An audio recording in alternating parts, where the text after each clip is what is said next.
기도하겠습니다. 온 땅이여 여호와께 즐거이 소리칠지어다. 소리내어 즐겁게 노래하며 찬송할지어다. 수금으로 여호와를 노래하라. 수금과 음성으로 노래할지어다. 사랑과 은혜가 풍성하신 하나님, 거룩하고 복된 주님의 날, 주님의 백성들이 주님 앞에 영과 진리로 예배하기 위하여 모였사오니 오늘 이 예배 자리에 모인 우리 모두에게 충만하게 임재하여 주시옵소서. 오늘 우리의 심령이 하나님께 즐거이 노래하며 감사함으로 하나님께 예배하게 하옵소서. 우리 주님 예수 그리스도의 이름으로 기원하옵나이다. 아멘.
함께 화면을 보며 찬양하겠습니다. 임재 찬양을 하나님 앞에 드립니다. 임재 찬양 하나님 앞에 고백하겠습니다.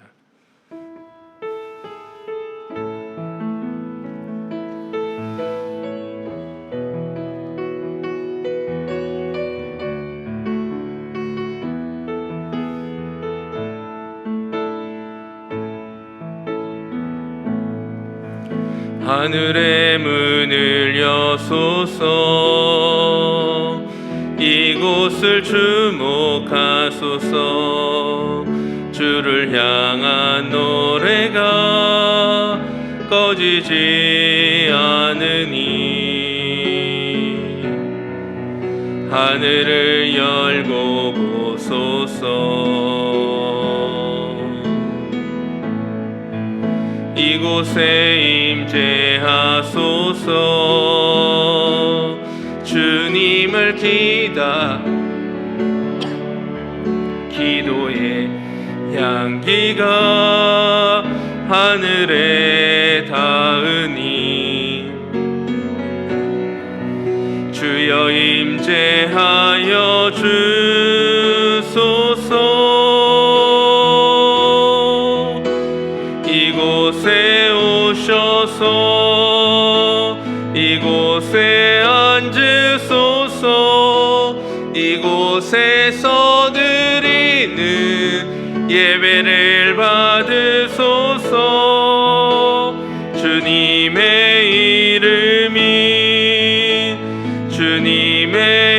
이름만이 오직 주의 이름만 이곳에 있습니다. 이곳에 오셔서 이곳에 앉으소서. 이곳에서 드리는 예배를 받으소서. 주님의 이름만이 오직 주의 이름만 이곳에 있습니다.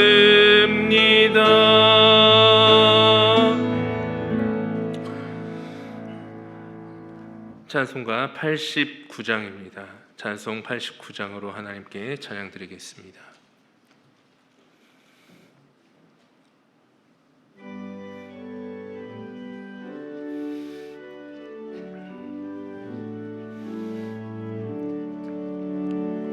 샤론의 꽃 예수 나의 마음에 거룩하고 아름답게 피소서. 나의 생명이 참 사랑의 향기로 간 데마다 풍겨나게 하소서. 예수 샤론의 꽃 나의 맘의 사랑으로 피소서. 샤론의 꽃 예수 이 땅에서 어느 꽃과 비교할 수 있으랴. 나의 삶의 한결같은 은혜와 사랑으로 가득하게 하소서. 예수 샤론의 꽃 나의 맘의 사랑으로 피소서. 샤론의 꽃 예수 모든 질병을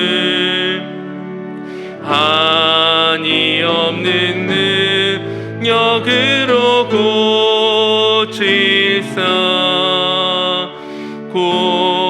고통하며 근심하는 자에게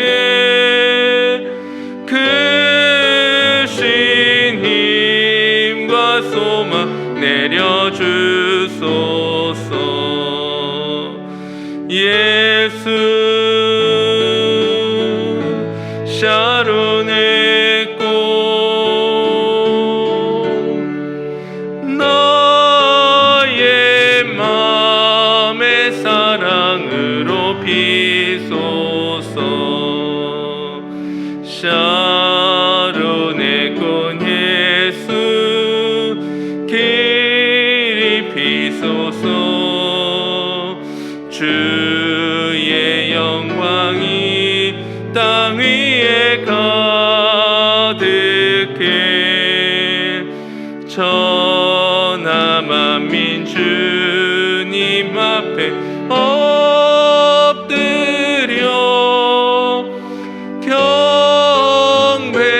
경배하며 영광 돌릴 때까지. 예수 샤론의 꽃 나의 맘의 사랑으로 피소서. 아멘. 찬송가 뒤에 있는 교독문 105번 감사절 1번을 교독하겠습니다. 성시교독 찬송가 뒤에 있는 교독문 105번 감사절 1번입니다. 여호와께 감사하라. 그는 선하시며 여호와께 감사하고 그의 이름을 불러 아뢰며 그들이 광야 사막길에서 방황하며 거주할 성읍을 찾지 못하고 이에 그들이 근심 중에 여호와께 부르짖음에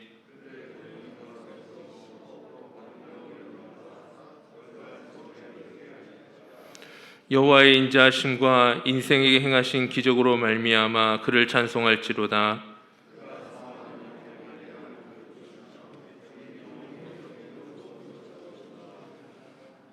아멘. 새롭게 번역된 사도신경으로 신앙 고백하겠습니다. 나는 전능하신 아버지 하나님 천지의 창조주를 믿습니다. 나는 그의 유일하신 아들 우리 주 예수 그리스도를 믿습니다. 그는 성령으로 잉태되어 동정녀 마리아에게서 나시고 본디오 빌라도에게 고난을 받아 십자가에 못 박혀 죽으시고 장사된 지 사흘 만에 죽은 자 가운데서 다시 살아나셨으며 하늘에 오르시어 전능하신 아버지 하나님 우편에 앉아 계시다가 거기로부터 살아있는 자와 죽은 자를 심판하러 오십니다. 나는 성령을 믿으며 거룩한 공교회와 성도의 교제와 죄를 용서받는 것과 몸의 부활과 영생을 믿습니다. 아멘.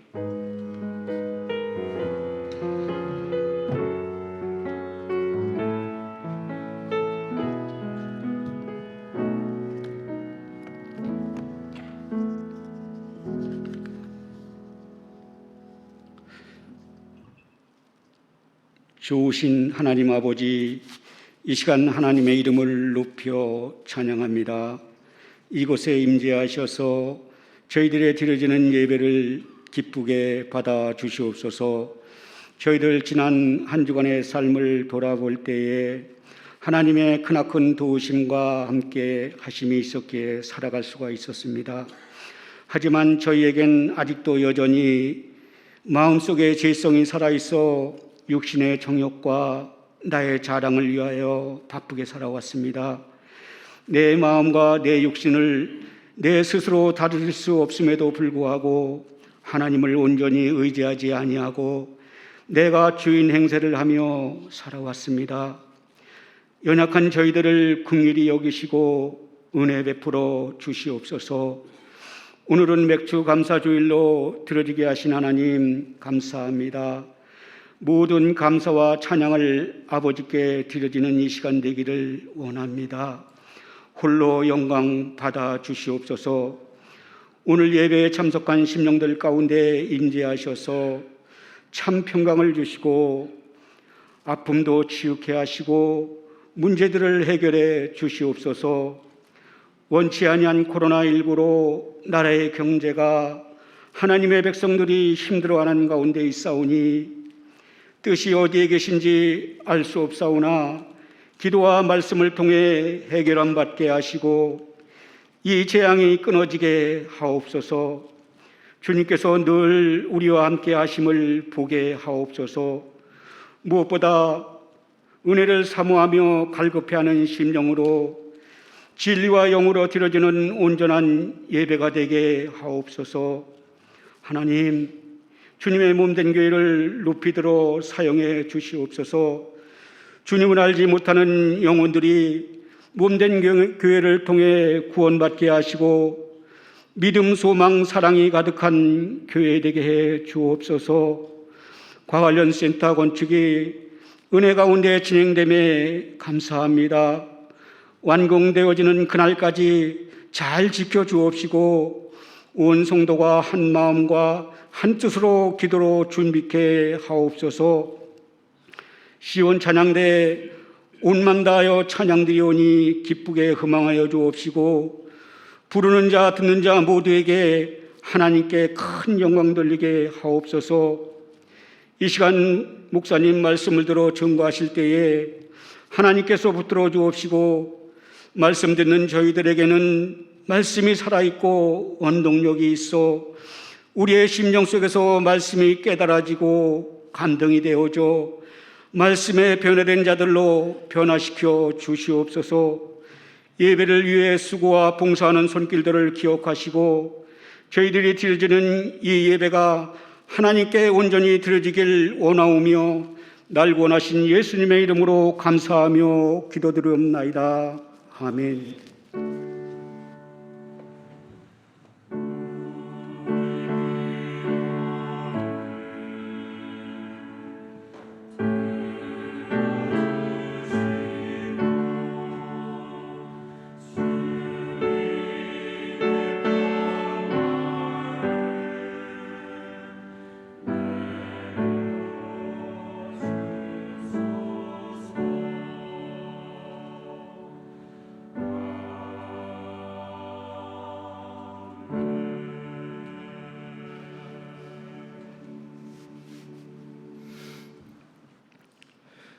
함께 찬송합니다. 찬송 313장을 고백하겠습니다. 찬송가 313장입니다.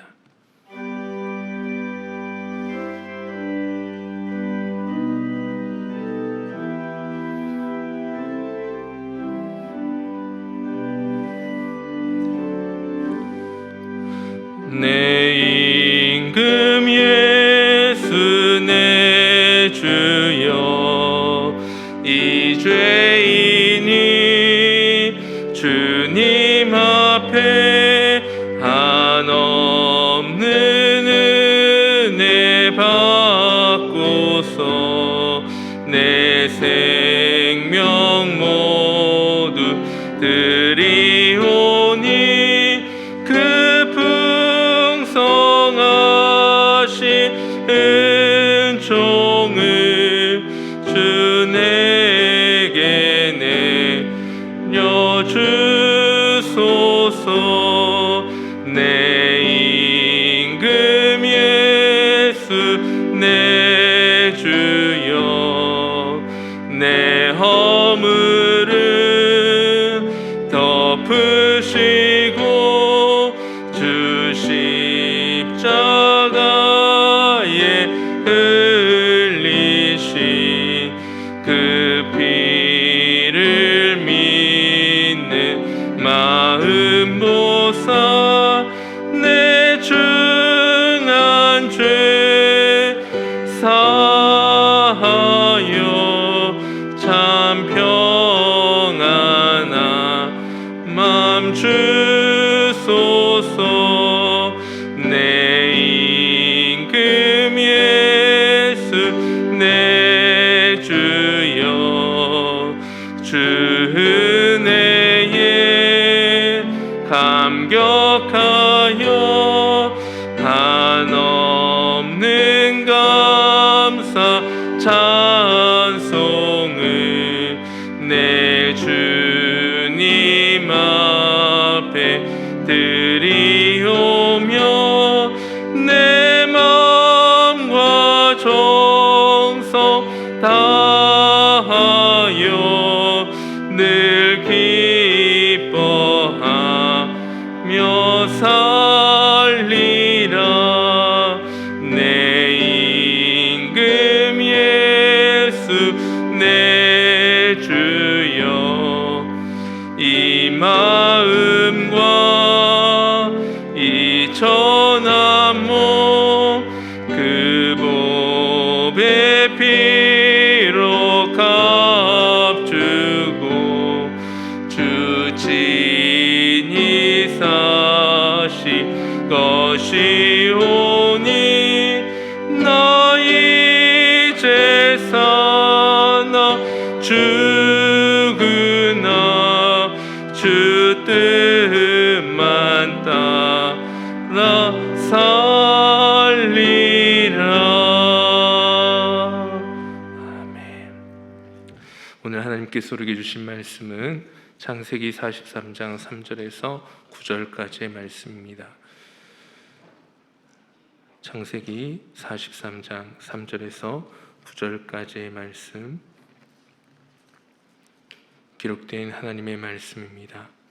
유다가 아버지에게 말하여 이르되 그 사람이 우리에게 엄히 경고하여 이르되 너희 아우가 너희와 함께 오지 아니하면 너희가 내 얼굴을 보지 못하리라 하였으니 아버지께서 우리 아우를 우리와 함께 보내시면 우리가 내려가서 아버지를 위하여 양식을 사려니와 아버지께서 만일 그를 보내지 아니하시면 우리는 내려가지 아니하리니 그 사람이 우리에게 말하기를 너희의 아우가 너희와 함께 오지 아니하면 너희가 내 얼굴을 보지 못하리라 하였음이니이다. 이스라엘이 이르되 너희가 어찌하여 너에게 또 다른 아우가 있다고 그 사람에게 말하여 나를 괴롭게 하였느냐. 그들이 이르되 그 사람이 우리와 우리의 친족에 대하여 자세히 질문하여 이르기를 너희 아버지가 아직 살아계시느냐 너희에게 아우가 있느냐 하기로 그 묻는 말에 따라 그에게 대답한 것이니 그가 너희의 아우를 데리고 내려오라 할 줄을 우리가 어찌 알았으리이까. 유다가 그의 아버지 이스라엘에게 이르되 저 아이를 나와 함께 보내시면 우리가 곧 가리니 그러면 우리와 아버지와 우리 어린 아이들이 다 살고 죽지 아니하리이다. 함께 읽겠습니다. 내가 그를 위하여 담보가 되오리니 아버지께서 내 손에서 그를 찾으소서. 내가 만일 그를 아버지께 데려다가 아버지 앞에 두지 아니하며 내가 영원히 죄를 지리이다. 아멘.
아멘. 하나님께 박수로 영광 돌립니다. 기도합니다. 하나님 아버지, 시온 찬양대 찬양을 기뻐하시고 함께 은혜 받게 하시니 감사합니다. 수고한 찬양대에게 은혜 베푸시고 또 주님의 말씀을 듣사오니 성령께서 온전히 함께 하셔서 깨닫게 하시고 은혜 되게 하시고 생명 되게 하시고 삶이 되게 하옵소서. 우리 주님 예수 그리스도의 이름으로 기도하옵나이다. 아멘. 자식을 키우다 보면 반드시 한 번 이상 느끼게 되는 경험이 있습니다. 무엇인가 하면 아무래도 장남은 하늘에서 내리는 것 같다라는 경험입니다. 장녀도 물론 마찬가지입니다. 그래서인지 옛 속담에도 형만한 아우가 없다라고 어른들이 그래 왔는지 모르겠습니다. 오늘 우리는 야곱의 12아들 중에 장남인 루벤을 좀 살펴보려 합니다. 그런데 이런 통념과는 달리 루벤은 장남답지 못한 장남이었습니다. 과연 어떤 모습이었는가를 보는데 그의 이름의 뜻을 먼저 보면 보라 아들이다 라는 뜻이 있습니다. 보라 아들이다. 루벤을 낳고 얼마나 기뻤는지 레아가 보라 아들이다 라는 이름으로 루벤이라 지어 주었습니다.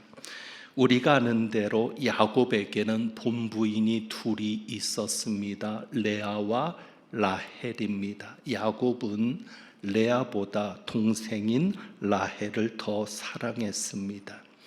이것이 하나님 앞에 불쌍히 여김이 되었습니다. 창세기 29장 31절에 보면 하나님께서 레아가 사랑받지 못하는 것을 보시고 그의 태를 여셨다 이렇게 기록하고 있습니다. 라헬은 아이를 갖지 못했는데 사랑받지 못했던 레아가 아들을 낳게 됩니다. 그리고 그 이름을 루벤이라고 했습니다. 보라 아들이다 라는 뜻이죠. 그러면서 레아는 고백합니다. 하나님께서 나의 괴로움을 돌보셨으니 이제는 내 남편이 나를 사랑하리로다. 루벤이라 이름 지으면서 하나님께서 나를 돌보셨으니 나의 괴로움을 돌보셨으니 이제는 내 남편이 나를 사랑하리로다 하고는 하나님께 감사를 잊지 않았습니다. 그러니까 루벤이라는 이름은 레아에게 기쁨이요 하나님께 감사하는 이름이었고 그런 아들이었습니다. 하지만 제대로 장남의 역할을 하지 못했습니다. 야곱도 루벤이 태어날 때 물론 기뻐했습니다. 하지만 실망했습니다. 그것이 창세기 49장 3절과 4절에 잘 나오는데 12아들에 대해서 예언하는 중에 이렇게 장남에 대해서 표현합니다. 루벤아 너는 내 장자요 내 능력이요 내 기력의 시작이라. 이렇게 말한 것을 보면 야곱도 장남을 얻었고 기뻐했던 것을 알 수 있습니다. 그런데 뒤에서는 이렇게 얘기합니다. 권능이 탁월하다마는 물의 끓음 같았은즉 너는 탁월하지 못하리니 내가 아버지의 침상에 올라 더럽혔음이로다. 그가 내 침상에 올랐었도다. 야곱도 비록 사랑하지 않았던 레아에게서 낳은 아들이었지만 장남이었기 때문에 기뻐했습니다. 그런데 루벤은 장남답지 못한 아들이었습니다. 이렇게 표현할 수 있겠습니다. 이름값을 못했던 장남이었고 장남의 자리값을 제대로 하지 못한 아들이었습니다. 이제 왜 이런 모습이 되었는가를 그 실체를 좀 밝혀보려고 합니다. 첫 번째 사건을 좀 살펴보면 창세기 42장입니다. 창세기 42장의 내용은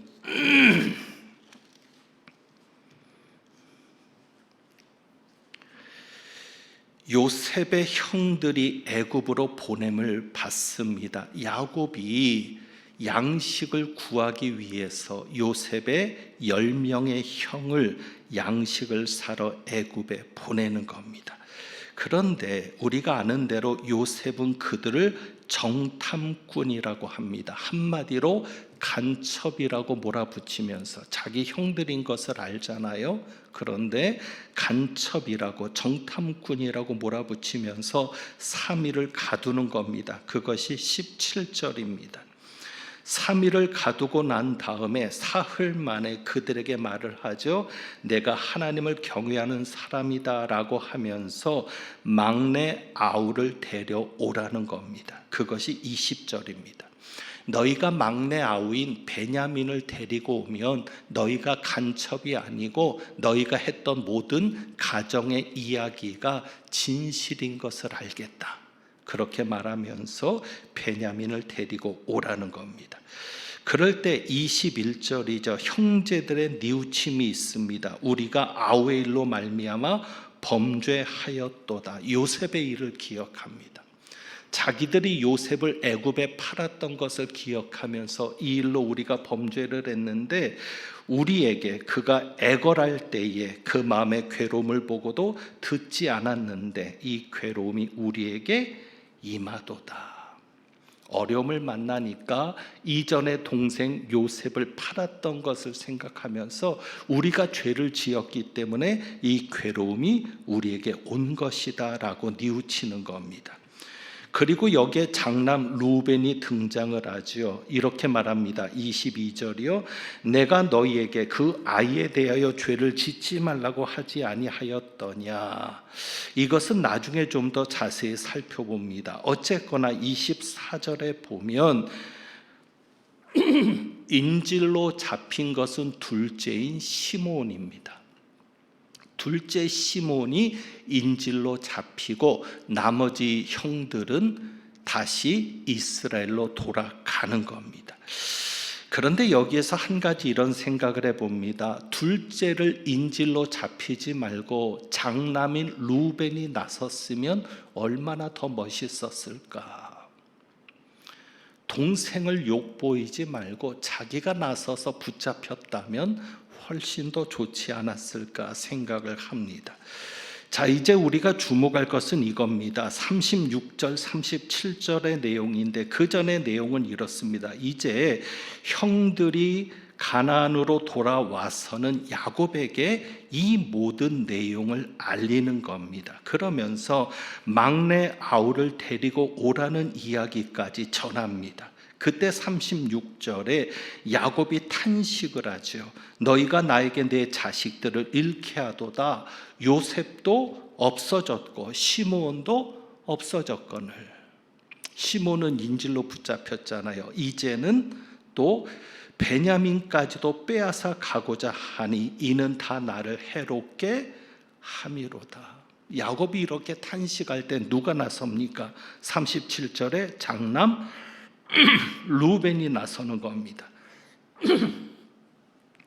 루벤이 아버지에게 말합니다. 내가 그를 아버지께로 데리고 오지 아니하거든 내 두 아들을 죽이소서. 그를 내 손에 맡기소서. 내가 그를 아버지께로 데리고 돌아오리이다. 어찌 보면 참 멋있어 보이죠. 역시 장남은 장남이구나 생각이 됩니다. 뭐라고 하는 거예요? 내가 베냐민을 분명히 데려올 겁니다. 만약에 그렇게 하지 못하면 누구를 죽여달라고? 내 두 아들을 대신 죽여달라고 말합니다. 굉장히 멋있어 보입니다. 그런데 여기에는 함정이 있습니다. 무슨 함정이요? 지금 루벤이 나서서 자기 두 아들을 죽이겠다고까지 하면서 베냐민을 꼭 데리고 올 것을 약속을 하는 이 시점을 보십시오. 애굽에서 돌아온 지 얼마 안 됐을 때입니까? 아니면 양식이 다 떨어져서 애굽으로 가야 될 때입니까? 돌아온 지 얼마 안 됐을 때. 이해되십니까? 지금 이 얘기를 하는 게 아무 소용이 없어요. 왜? 애굽에 아직 안 가도 되니까. 그러면 정작 애굽에 갈 때는 어떠합니까? 그게 43장입니다. 43장.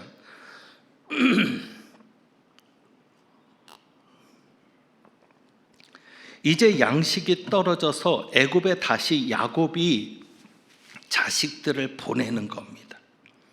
자, 그러면 두 아들을 죽이라고, 내가 베냐민을 데리고 오지 못하면 두 아들을 죽이라고까지 말했던 루벤이 이때 나서야 할 것 아닙니까? 그런데 루벤은 보이지 않습니다. 대신 나서는 인물이 누굽니까? 유다입니다. 3절을 보시죠. 43장 3절. 우리가 봉독했던 부분이죠. 유다가 말합니다. 아우를 데리고 가지 않으면 양식을 사오지 못합니다 라는 얘기입니다. 한마디로 우리가 아우를 데려가지 않으면 양식을 사올 수 없습니다.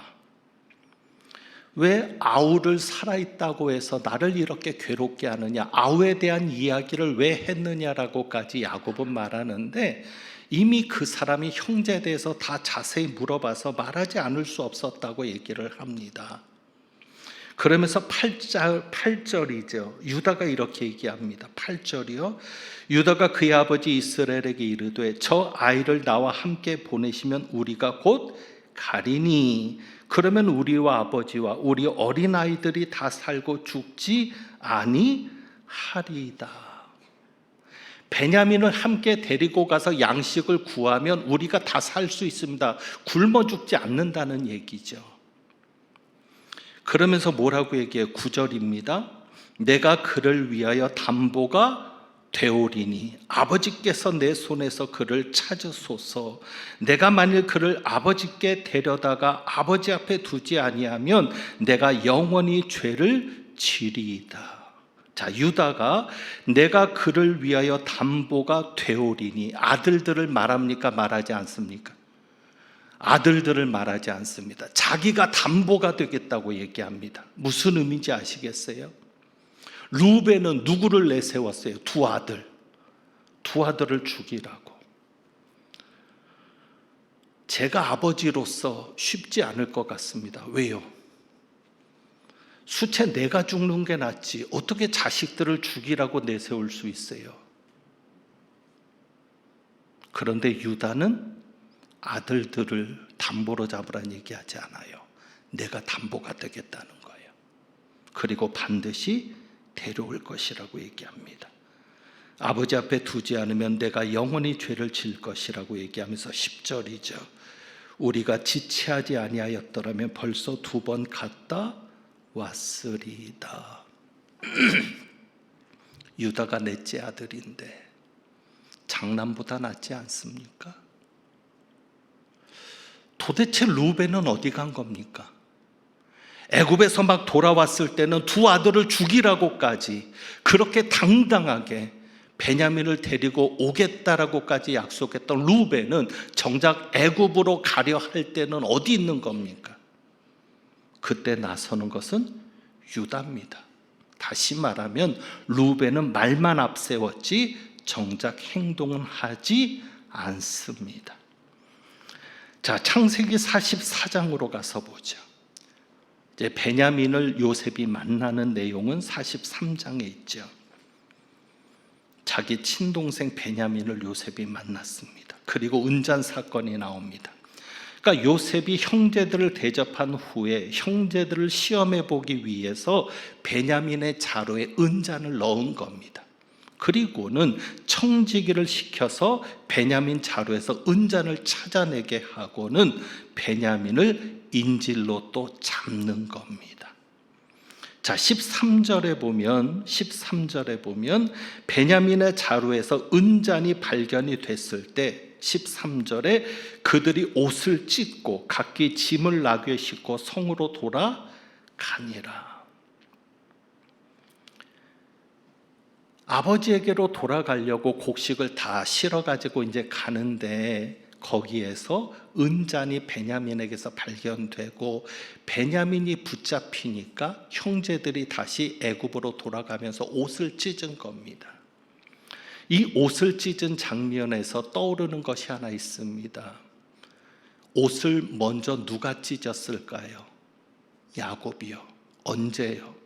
요셉이 죽었다라는 얘기를 들었을 때.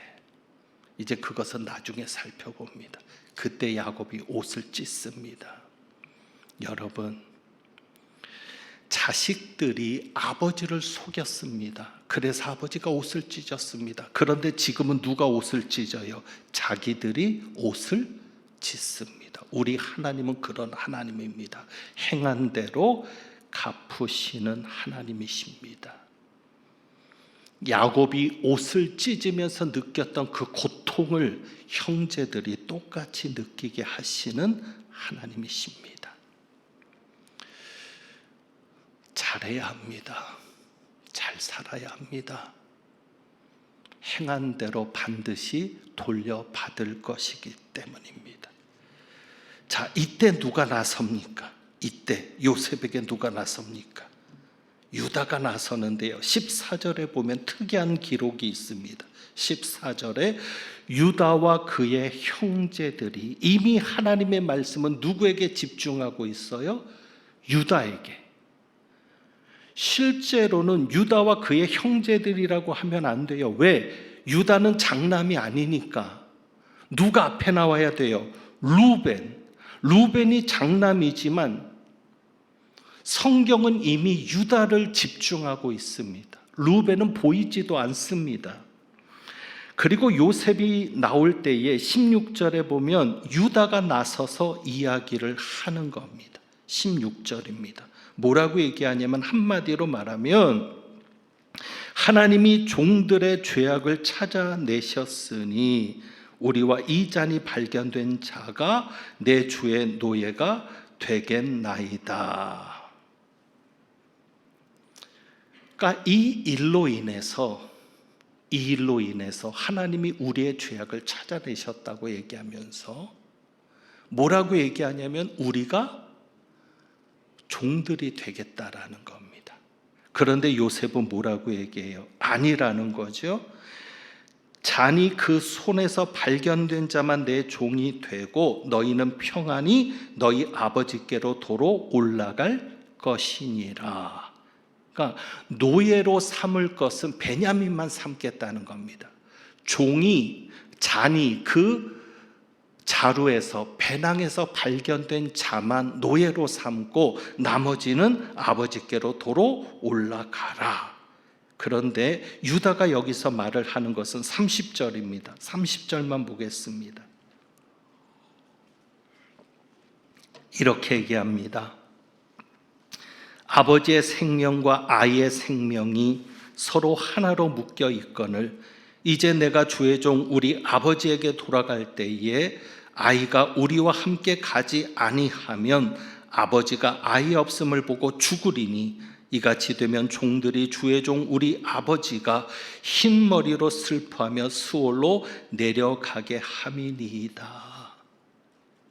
뭐라고 얘기해요? 유다가 아버지의 생명과 베냐민 아이의 생명이 하나로 연결되어 있다는 겁니다. 묶여 있다는 겁니다. 그래서 우리가 베냐민을 데리고 가지 않으면 아버지가 죽는데 결국은 무슨 얘기입니까? 우리가 아버지를 수월로 내려가게 한 것이라고, 아버지를 죽인 것과 마찬가지가 될 것이라고 얘기합니다. 그러면서 33절이죠. 중요한 얘기를 합니다. 뭐라고 얘기해요? 주의 종으로 그 아이를 대신하여 머물러 있어 내 주는 주의 종이 내 주의 종이 되게 하시고 그 아이는 그의 형제들과 함께 올려 보내소서. 자기를 노예로 삼고 그 아이는 형제들과 함께 돌려보내라는 겁니다. 결국 유다의 말에 요셉이 감동을 하죠. 그래서 눈물을 흘리는 겁니다. 그리고는 자신의 정체를 오픈하는 것이 45장에 나옵니다. 여러분, 루벤은 보이지 않습니다. 도대체 맏아들 장남은 어디 있는 겁니까? 동생들을 대신해서 나서야 하지 않습니까?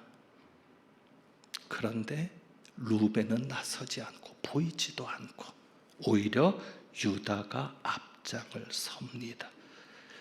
유다는 대단하지 않습니까?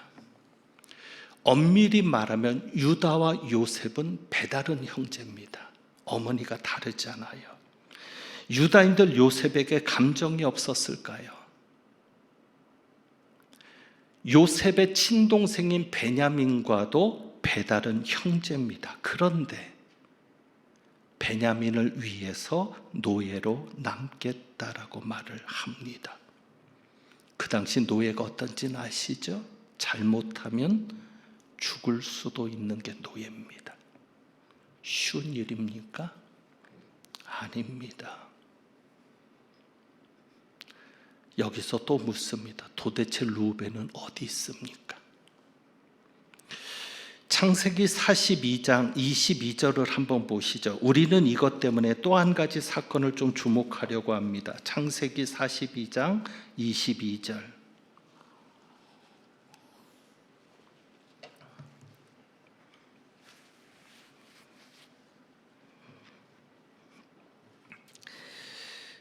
아까 여러분에게 말씀드렸던 거죠. 아우를 데리고 오라고, 막내 아우를 데리고 오라고 할 때 그들이 아주 괴로워했잖아요. 요셉을 기억하게 되었는데 22절이죠. 루벤이 이렇게 말했습니다. 내가 너희에게 그 아이에 대하여 죄를 짓지 말라고 하지 아니하였더냐. 그래도 너희가 듣지 아니하였느니라. 그러므로 그의 핏값을 치르게 되었도다. 요셉도 그 내용을 듣고 있습니다. 루벤이 말렸다는 얘기입니다. 아이에게 죄를 짓지 말라고 하지 않았느냐? 그런데 너희가 듣지 않았다. 그래서 오늘 우리가 이렇게 핏값을 치르는 거다.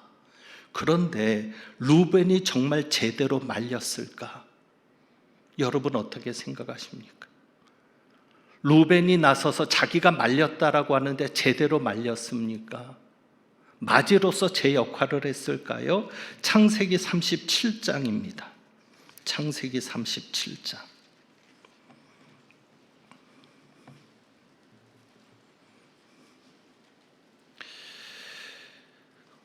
설교를 들을 때는 항상 그렇지만 저희 교회에서는 특별히 성경책을 가지고 들으시면 더 좋습니다. 말씀 중심으로 설교가 진행되기 때문에 여러분이 성경을 보시면서 확인하시면 더 마음속에 새겨지게 됩니다. 자, 37장에 보면 요셉이 애굽으로 팔려가는 내용이 나옵니다. 그러니까 이스라엘이 형들과 양떼가 잘 있는지 보고 돌아와서 말하라고 요셉을 형들에게 보내는 겁니다. 자, 그런데 20절이죠. 형제들이 꿈꾸는 자가 온다라고 하면서 20절에 그를 죽여 한 구덩이에 던지고 우리가 말하기를 악한 짐승이 그를 잡아먹었다 하자. 그래서 그의 꿈이 어떻게 되는지 우리가 한번 볼 것이다라고 얘기하죠. 그때 21절입니다. 루벤이 말리긴 말렸습니다. 루벤이 듣고 요셉을 그들의 손에서 구원하려 하여 이르되 우리가 그의 생명은 해치지 말자. 죽여서 구덩이에 던지자고 하니까 루벤이 말린 겁니다. 우리가 그의 생명은 건드리지 말자. 그러면서 구덩이에 던지고 손을 대지 말자. 그러니까 형제들은 죽여서 던지자고 했는데 루벤은 그냥 던지자라고 했고요. 거기에는 계획이 있었습니다. 22절이죠. 요셉을 그들의 손에서 구출하여 그의 아버지에게로 돌려보내려 함이었더라. 근데 여기에서 이 구덩이는 물과 곡식을 저장하는 구덩이라고 전해져 옵니다. 그래서 비가 올 때 물을 저장하는 구덩이기 때문에 우물이라고 생각하시면 됩니다. 그러니까 깊은 겁니다. 만약에 우기 때였으면 그 구덩이 웅덩이에 물이 가득 차서 요셉이 죽을 수도 있는 상황인데 하나님의 은혜로 우기 때는 아니었던 것 같고요. 그냥 내버려두면 죽을 수도 있는 그런 상황입니다. 그런 상황인데 25절에 보면 이스마엘 사람들이 길르앗에서 옵니다. 장사는 이들이죠. 그들이 애굽으로 내려가는데 26절입니다. 그때 나서는 사람이 누굽니까? 유다입니다. 유다가 나서서 우리 동생을 죽이고 그의 피를 덮어둔들 무엇이 유익할까? 요셉을 우리 동생이라고 말합니다. 그러면서 팔자는 겁니다. 그래서 유다의 말을 듣고 요셉이 노예로 팔려가는 겁니다. 은 20에 팔리는데 예수님이 팔린 액수와 동일합니다. 자, 문제는 29절입니다. 루벤이 돌아와 구덩이에 이르러 본즉 거기 요셉이 없는지라 옷을 찢고. 요셉이 노예로 팔렸을 때 루벤이 그 자리에 있었습니까? 없었습니까? 없었습니다. 루벤이 돌아와 보니까 요셉이 없는 거죠. 도대체 루벤은 어디 있었을까? 루벤이 요셉을 구출하려는 계획이 있었다면 계속적으로 요셉을 지켜봐야 되지 않았겠습니까? 형들이 언제 요셉을 해할지 모르니까 지켰어야 될 거고요. 기회가 되면 요셉을 끄집어내려고 해야 되지 않았겠습니까? 그런데 그 자리에 없었습니다. 아까 형들이 얘기했던 거 있죠. 요셉이 애걸할 때 우리가 듣지 않았다. 그러니까 요셉이 소리를 질렀을까요? 안 질렀을까요? 질렀을 겁니다. 노예로 팔려갔을 때도 소리를 질렀을 겁니다. 그런데 루벤은 어디가 있었을까요? 그리고 여기에 보면 33절이죠. 그들이 요셉의 옷을 가져다가 피에 적시고서는 그것을 아버지에게로 보내니까 아버지가 그것을 알아보고 악한 짐승이 그를 잡아먹었도다 하면서 자기 옷을 찢는 겁니다. 아버지를 속인 겁니다. 두 가지 가능성을 생각해 봅니다. 루벤이 요셉이 애굽에 노예로 팔려갔다고 이스마엘 상인들에게 데려감을 당했다라고 듣고 바로 쫓아갔으면 어땠을까? 요셉을 구출해 오지 않았을까? 또 한 가지는 루벤이 아버지에게 솔직하게 이야기했다면 어땠을까요? 그러면 야곱이 사람들을 풀어서라도 애굽에서 데리고 오지 않았을까요? 한편으로는 루벤이 앞장서서 아버지를 속인 것 같은 생각도 듭니다. 도대체 루벤은 뭐 하는 겁니까? 그러면서 형제들에게는 뭐라 그래요? 내가 너희들을 말렸는데 너희가 내 말을 듣지 않았다. 유다를 한번 주목해 봅니다. 37장 26절입니다. 아까 말한 대로 우리 동생을 죽이고 피를 덮어둔들 무엇이 유익할까 하면서 27절이죠. 이스마엘 사람들에게 팔고 그에게 우리 손을 대지 말자. 그러면서 그는 우리의 동생이요 우리의 혈육이다 하매 뭐라고 하죠? 그의 형들이 청종하였더라. 기가 막힌 표현입니다. 형들이 누구 말을 더 들었어요? 유다. 유다는 형제들에게도 인정받는 사람이었습니다. 여러분, 오늘 맥주감사주일인데 주보에 보면 감사절 찬송이 없습니다. 뭔가 이상하지 않습니까? 왜 감사절인데 감사절 찬송을 안 부르지? 이유는요, 말뿐의 감사가 되어서는 안 됩니다. 루벤은 어떤 사람입니까? 말만 앞세우는 겁니다. 자기가 나서서 할 것처럼 말하지만 정작 어려울 때는 뒤로 물러가서 콧배기도 보이지 않습니다. 오히려 유다가 나서서 자기가 십자가를 지는 겁니다. 루벤은 말만 앞서는 사람, 유다는 말이 아닌 행동으로 보여주는 사람, 그리고 자기가 한 말에는 반드시 책임을 지는 사람. 이런 유다는 복을 받습니다. 루벤은 장자였지만 제사를 지낼 수 있는 권리는 레위에게로 넘어가고 또 하나의 권리가 있습니다. 상속권은 요셉에게로 넘어갑니다. 통치권은 유다에게로 넘어가서 유다에게서는 메시아가 태어납니다. 여러분, 말로만 척하는 사람이 되지 않기를 바랍니다. 유다처럼 앞장서서 나서서 어려움을 해결할 수 있는 사람이 되기를 원합니다. 가정에서든지 직장에서든지 교회에서든지 유다처럼 십자가를 질 수 있는 사람이 되기를 원합니다. 그래서 유다처럼 말을 한마디를 하면 그 말이 설득력이 있고 그 말을 받아들여 줄 수 있는 사람이 되기를 원합니다. 하나님도 그런 일을 그냥 두지 않습니다. 그런 분들의 수고는 헛되지 않습니다. 왜? 유다를 보십시오. 유다에게서 다윗이 태어납니다.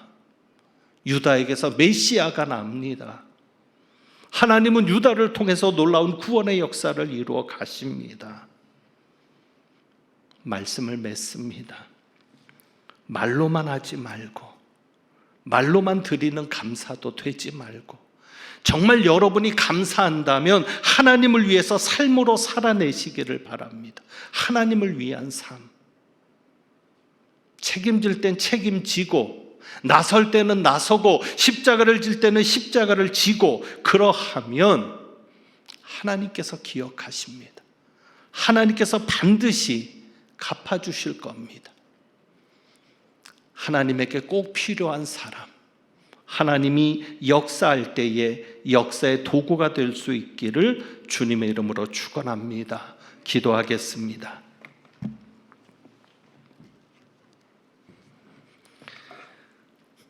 하나님 아버지, 루벤같이 되지 말게 하소서. 장남이라는 이름이 무엇이 그렇게 중요합니까? 이름값을 제대로 할 수 있게 하시고, 유다처럼 꼭 필요한 사람, 유다로 인해 하나님의 역사가 이루어질 수 있었던 것처럼 그렇게 하나님의 역사를 이루는 저희들 되게 하옵소서. 우리 주님 예수 그리스도의 이름으로 기도하옵나이다. 아멘. 찬송 드립니다. 찬송가 330장 찬송합니다.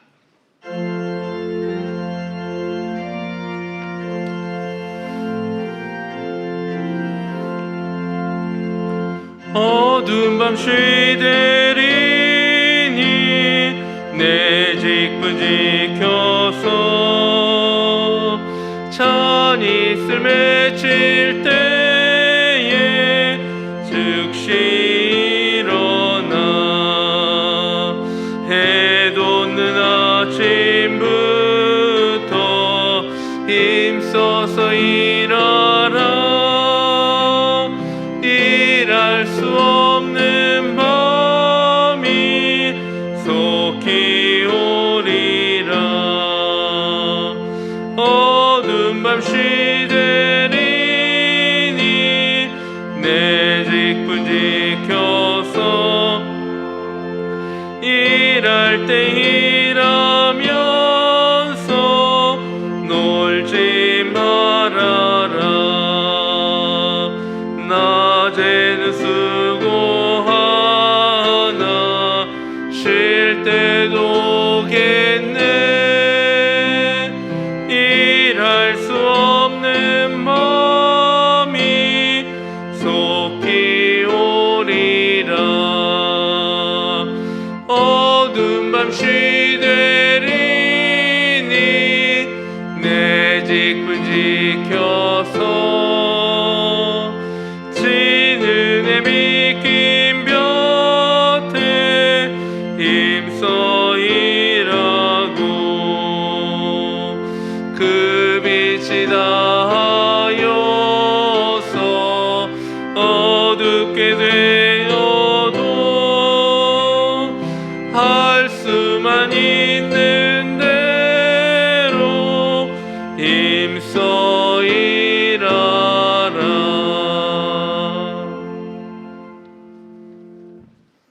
들으신 예물에 기도합니다. 하나님 아버지, 우리가 입술로만 하나님을 섬기고 하나님을 사랑하는 것이 아닌 삶으로 행함으로 하나님을 위해 또 하나님을 사랑하며 살겠다는 다짐을 이 예물에 담아 드립니다. 드리는 예물 기뻐 받으시고 예물 드린 가정마다 유다와 같이 복된 가문이 이루어질 뿐 아니라 영적으로도 하나님의 역사를 이루는 저희들의 삶이 되게 하여 주옵소서. 우리 주님 예수 그리스도의 이름으로 축복하며 기도하옵나이다. 아멘. 우리 교회 소식을 알리기 전에 먼저 그 경기도에서 보내온 영상을 하나 좀 보려 합니다. 교회에 대한 염려가 많아서 코로나19 대비를 위한 홍보 영상을 도에서 제작한 것이 있는데 교인들한테 소개하기를 부탁을 받아서 1분 정도 됩니다. 우리 한번 같이 보겠습니다.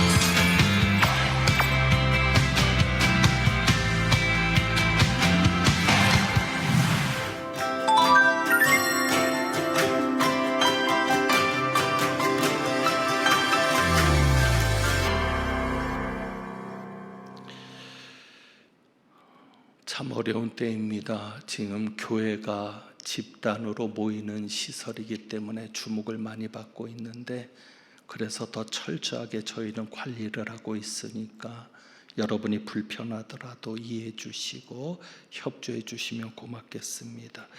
교회 소식을 봅니다. 순서지 뒤에 교회 소식 같이 해보겠습니다. 오늘은 맥주 감사 주일로 지키고 있습니다. 온라인으로 예배를 드리시는 분들은 헌금을 교회 통장으로 보내주시는데 맥주 감사 주일 헌금에는 맥주 혹은 맥주 감사 이렇게 해서 보내주시면 저희가 정리할 때 도움이 되겠습니다. 이번 주부터 수요 예배를 시작합니다. 11시에만 낮에만 예배를 드리고 저녁에는 모이지 않습니다. 저녁에는 온라인 예배로 진행합니다.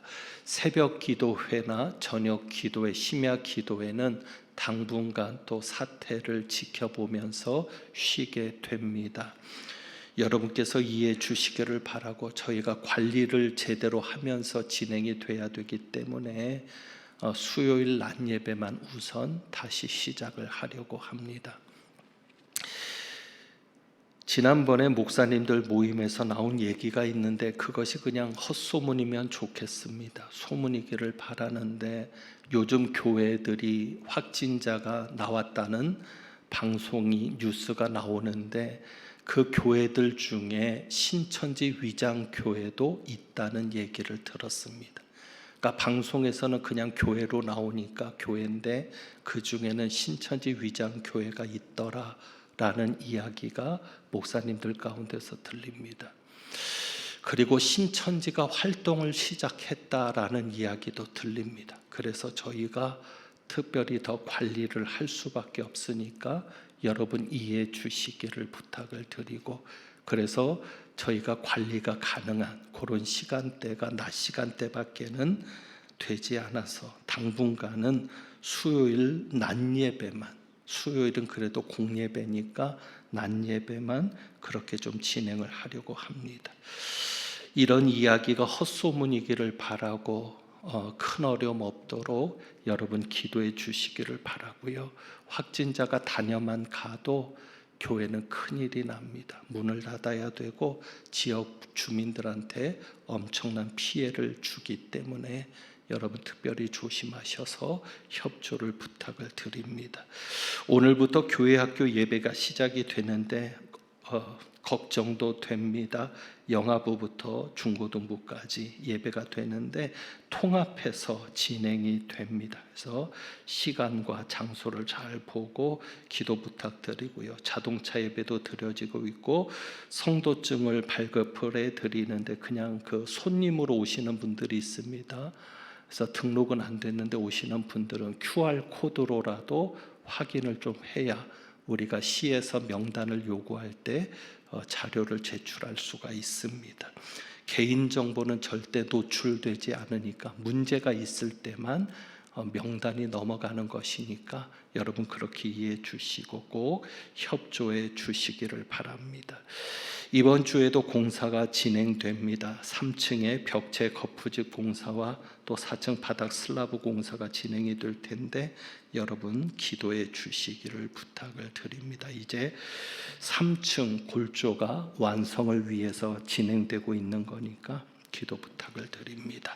자, 이 시간 우리 한번 건축을 위해서 같이 기도하겠습니다.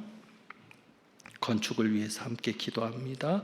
선교 2세기를 열어가는 오랜 역사를 지닌 광륜의 교회 과관련센터 건축에 동참하도록 허락하신 하나님 아버지 감사합니다. 미래에 하나님의 큰 일꾼이 될 다음 세대를 위해 꼭 필요한 공간을 마련하게 하시니 감사합니다. 다윗은 간절한 소원을 가지고도 이루지 못했는데 부족한 저에게 기회를 주시니 감사합니다.